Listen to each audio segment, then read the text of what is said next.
Guys, check this out. This is the common room. On my floor in the residence, we have a ping pong table, sofas, of course. Look at these cool chairs. There is a TV, game consoles. It's on my floor, and that's just one building of the residence. By the way, it's a dormitory. It has its own courtyard. I'll show you everything. It's a private area. No one can get in except the students. You need to have a key. These are the parts of the building that have a different styles, and I'm sure there is a play area in every floor and many other things. And we'll see that.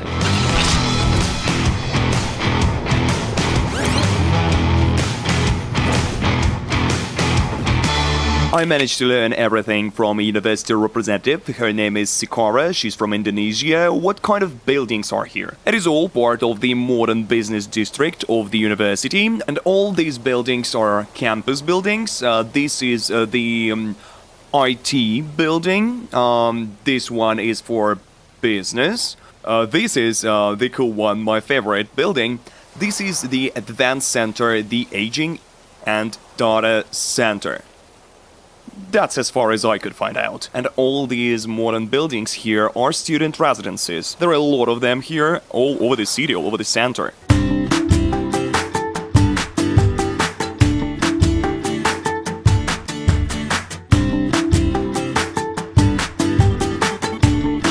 Newcastle has been the leader of coal mining in the UK a couple of centuries ago, but after a while it lost its position and became a cultural and scientific center.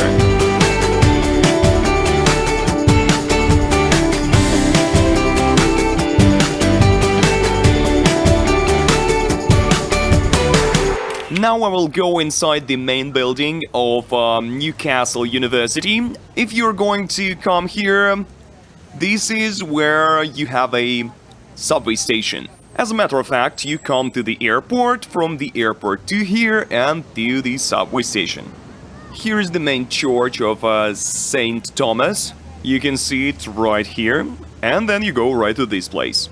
Let me show you. When you go into the grounds, there is a map with the buildings showing where everything is located. Let's take a look. Here is a map of the grounds, and here is where and what's being studied. Agriculture, the agriculture building, for example. Do you see how many there are? Probably about 100 to 150 titles. I'm not going to read all of them to you. The science building, the agriculture building, the architecture building. There are various student services, career services where you can come in for advice, help with a job, help with your CV. You can find career services on university campuses of many UK schools, so where they help you with applying for jobs while you're still studying. And then I go up the stairs, and there's a mind-blowing beautiful view.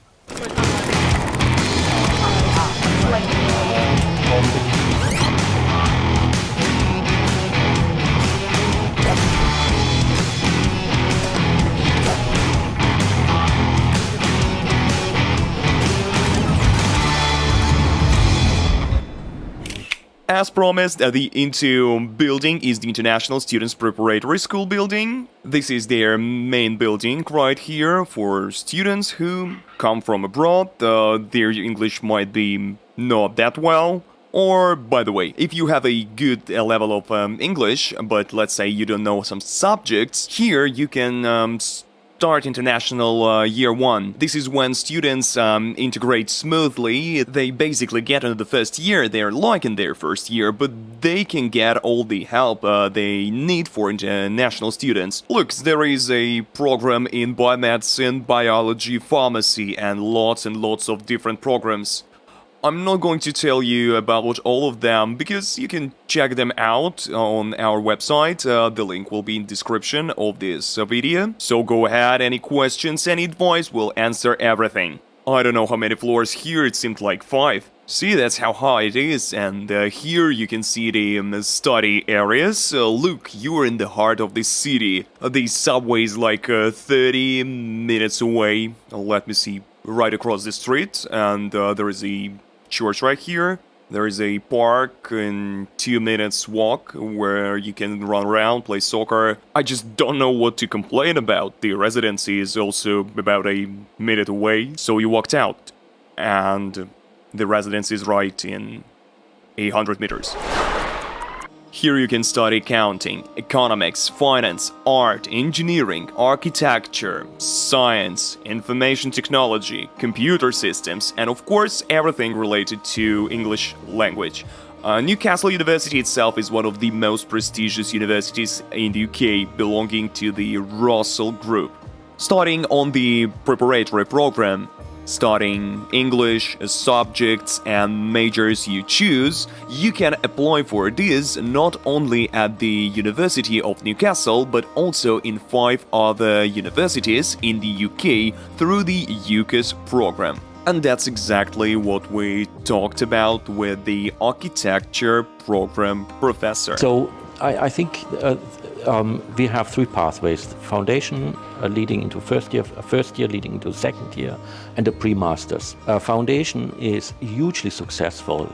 It is the program which produced quite a range of students who did win significant awards. So foundation is a very playful way of getting introduced into architecture. And I only can say, if you are at the beginning, to do a foundation course first, the very best thing you can do, because it gives you the confidence that you are on the right program, you get equipped and you are prepared for it. In the deep end, architecture is very complex. It's not about buildings. It's about context, it's about people, it's about needs, it's about culture, it's about topography, it's about geology, it's about sustainability, and so on. So it's a very complex field. This beautiful building right here is the Student Union. What is that? Well, if you watched movies, for example, various American ones, they often talk about these kinds of student institutions, and here in Newcastle we also have all kinds of clubs and student hall. This student union is where students come together, they have all sorts of activities and stuff. And it's very cool to be the chairman in the university of the student union, because you get all sorts of benefits and bonuses.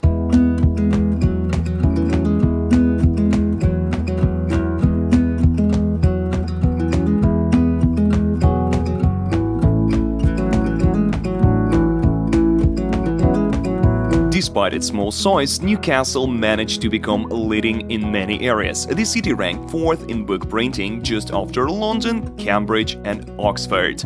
And as noted, the city is an important educational center. Its 2 universities welcome students from almost every country in the world, something not every university can boast of.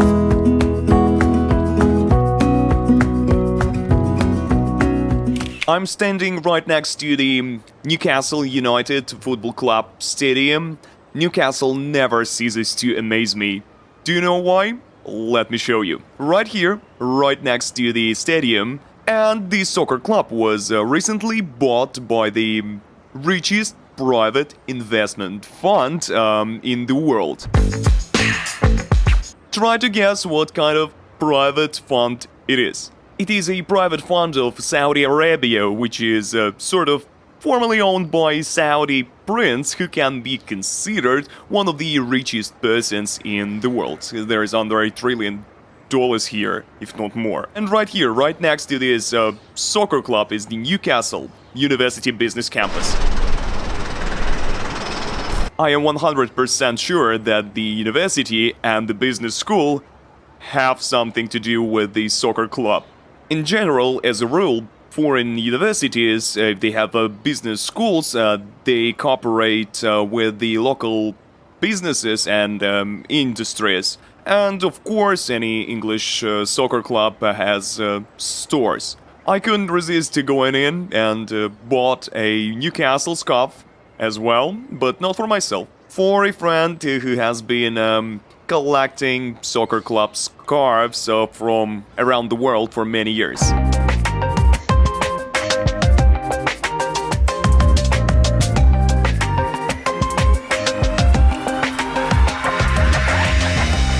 So we do a offer some social program for the students. But Newcastle is a city, full of things to do, from good restaurants to it's got the highest ratio of theatres in the UK. So a lot of theatres for them to explore, museums.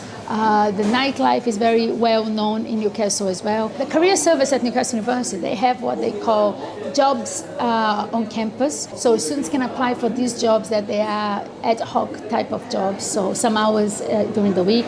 They can also become student ambassadors and do get a bit of money as well. And they can also work up to 20 hours a week when they're studying, or when they're off, they can do full time. I was told today that Newcastle is a little London. Maybe I would agree with that. Yes, of course, for a small city, as I have already noticed, it has everything that a big megapolis has. And yet, Newcastle is very compact and convenient. It also has what London lacks. For example, I jump on the subway 30 minutes and I'm already on the most beautiful coast. People do surfing there. At least I was told so. A 10-minute walk to Newcastle station and I'm off to Scotland, to its capital, Edinburgh. I keep exploring the University of Newcastle and guys, it's just something incredible. I've come to another territory. It's kind of like a futuristic business district. It's all made of glass, some kind of crazy landscape and styling. Just look at these buildings.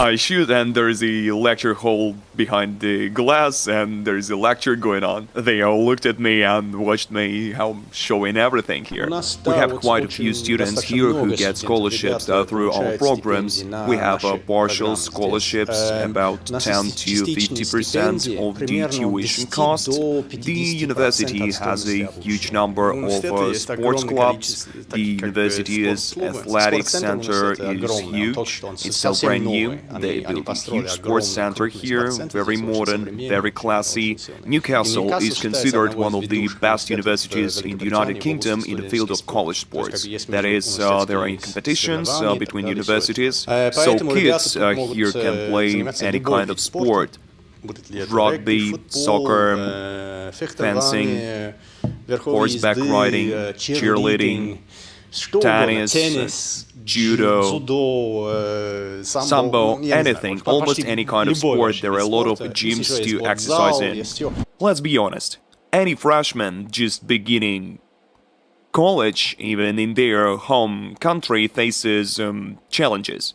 And imagine when you arrive overseas, how many questions and complexities there can be. Here at Intu, the staff works to help students to integrate. The programs of study are structured so that when you study, you are prepared for a fully fledged university experience. That's the first thing. Students can always come here to the staff, to the Intu managers and ask any questions, talk about their difficulties if there are any, and it will all be solved. Any of the buildings have their own cafes, bars, restaurants, so it's not just one canteen for the whole university. Here I've seen like 15 different cafes and restaurants here. And look guys, there is even an outdoor kitchen on the campus. Look what's there. Here's an outdoor kitchen, there is a trailer. I was just talking about the kitchen and I found this sign. It shows where to eat on campus. Here, for example, are the cafes. 16 different cafes. Atrium, Bites, Walton Library, Sports Cafe, Starbucks, Buttery, Courtyard, some kind of chicken shake. I mean, whatever you want. Another thing I want to point out is how green the campus is. If you have not been abroad to foreign universities, then you should know that all these student things where students lie on the lawns are true. Look, some palm trees are growing here, I'm showing you. And a little bit about lawns. England probably has the best lawns I've ever seen anywhere. Look at all this. It's a jungle. It's a jungle growing right on campus.